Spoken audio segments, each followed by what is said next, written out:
Umfundi wasekhaya labafundi akuvumelekile ukuba atyelele okanye avizithelwe ngabantu abangaphandle, itsho even nefemeli yakhe ayivumelekanga ukuba izovizithela umfundi wasekhaya labafundi.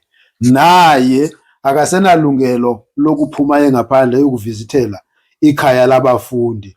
Utata uzayicacisa ukuthi why, kodwa yonke le nto ilungiselela kwa umfundi kaJesu Kristu ukuthi angaphazanyiswa zizinto zangaphandle, abe izinto zangaphandle ezishiyile.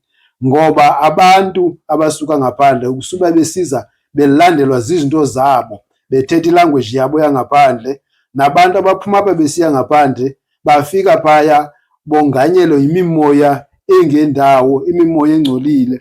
So ukukhusela abazalwane okanye abafundi, asibavumeli ukuthi, asivumelekanga ukuthi siphume singena ekhaya labafundi.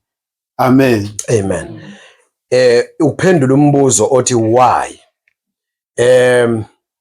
Sibonile, sifundile abantu ekhaya labafundi bafika ngezimo eziningi ezahlukene. Badinga i-mental healing, spiritual healing, emotional healing, and also physical healing. And istate sabo, ngizokwenza isibonelo, umuntu olimele kakhulu waba unconscious, umuntu othathwa wafakwa e-ICU, intensive care unit.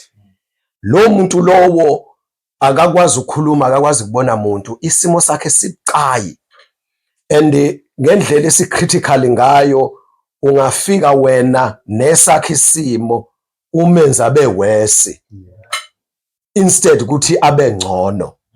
That is why ku system yalelizwe ebhedlela kwi-ICU, even umuntu kuthiwa inkosikazi yakhe noma indoda yakhe noma ingane yakhe noma umzali wakhe ekwi-ICU, abantu abasuke bebuka isimo, icondition yalo muntu ogulayo, odokotela bethi akuvumelekile noyedwa azombona ngoba isimo sakhe sinjani, sicritical.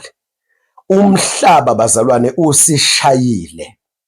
Uma ungakambulelwa lokho ungakakuboni, ngeke uvume, ngeke uadmit.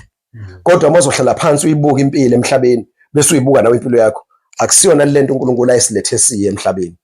Sishayekile, we are badly hurt. Umhlaba usilimazile kakhulu, isimo sethu sicritical. So umuntu osuke eza kuJesu Kristu, la ekhaya labafundi siphakamisa uJesu Kristu oyinkosi. So isimo sakhe sisuke sicritical ngendlela ukuthi kahle hle ufana nomuntu oyi-ICU. So ke manje ukuza kwezihlobo zithi zizobona lo muntu, then zifika nokulimala kwazo, nokungaqondi kwazo, nokungaze kwazo. Zifika kulo muntu ozosizwa ngempilo yakhe, mentally, emotionally, spiritually, even physically. Lo muntu isimo sakhe sibucayi, uphakathi kofa nokuphila. Ufuna kube careful ngayo yonke indlela ukuze lo muntu aphile, abuyele esimeni uNkulunkulu ayekade simisile ngempilo yakhe. So ke isimo sakhe sesicritical. Fika abantu lana nezinto bayahamba kade bemvakashele, uyasala umuntu confused. Angithi lo muntu useweak bazalwane. Weak. Kwakhona nje uthi udele konke, enye into edayo leyo. Ngoba ihlobo zakhe uyithanda, umndeni wakhe uyawuthanda. Then omunye umsebenzi akade uthanda, imfundo yakhe uyithanda. Ingane zakhe uyithanda, abazali bakhe uyabathanda. But ngenxa yokufuna ukuphila okuphakade, uyafuna ukulalela enza imiyalo kaJesu. Then usahlahlala buya ahlaselwe uSathane ngeconfusion. Abuye uSathane amhlasele ngedoubt. Then bafika abantu bazombona bakhuluma izinto ezithile. Siluza abantu abaningabi abathatha inqumo zokuthi badela konke ngenxa ukuthi imigomo ibingekho. Umuntu ahamba avakashe ekhaya, uyabuya usengenye into kanti uhambe ngenye into. Then ufika abantu abazomvakashela, then bafike bakhuluma izinto ezithile akade engafanele azizwe. Uyasala umuntu lana sinaye physically kodwa akasekho lana, usecabanga lento atshelwa yona. So ke bazalwane, akusona isibhedlela ngokwendlela yala emhlabeni, kodwa embusweni kaNkulunkulu ilana kuzophiliswa, kulashwe khona abantu ngento eyodwa qha, ngoJesu Kristu wafa wavuka. ngezwi lakhe ngomoya engcwele, ngezwi likaNkulunkulu, ngegama likaJesu. So ke abantu bakwi-critical state empilweni yabo.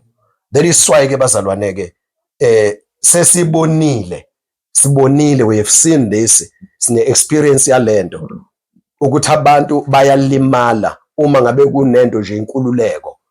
Unokuthi abantu basizakale, baphile, basinde, balimala kakhulu uma belokhu bexhumana nabantu bangaphandle. That is why ke ICU esibhedlela salelizwe uthi umuntu angabe sabona ngisho na umndeni wakhe. Lapho usuyazi ukuthi ayi sekusemseni kaNkulunkulu ukuthi uyophila. Amen. Ukuthi siphinde simbone or sesobona isidumbu sakhe sesomngcwaba. Kusemseni kaNkulunkulu ngoba kubi.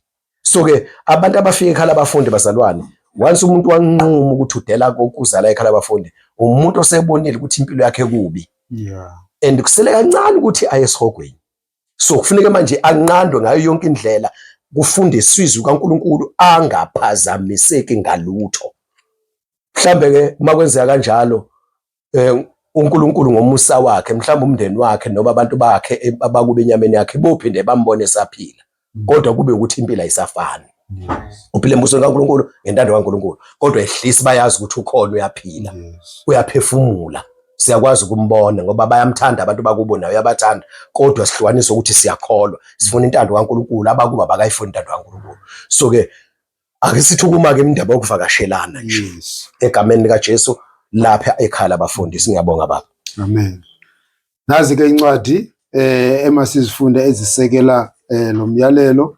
Luke chapter 9 verse 62, Matthew chapter 10 verse 35, Galatians 2 verse 20, 2 Corinthians chapter 5 verse 15, Luke chapter 8 verse 19 to 21, no Mark chapter 10 verse 28 to 30. Hallelujah. Amen.